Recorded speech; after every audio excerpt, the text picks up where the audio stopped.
Unemployment is a term referring to individuals who are employed and seeking a job but are unable to find a job.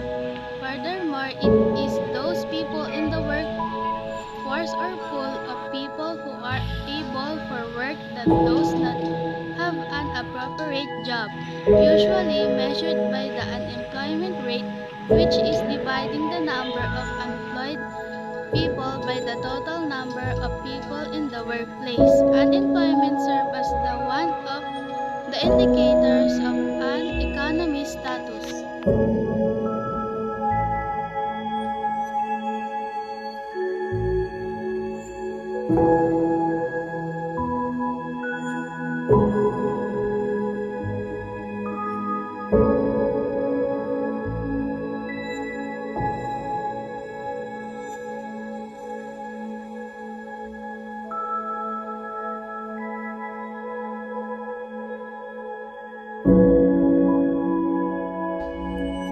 The most serious problem is the unemployment and underemployment issues, which is the crucial indicator of the economies of vulnerability according to the Philippines Statistic Authority as of December 2022.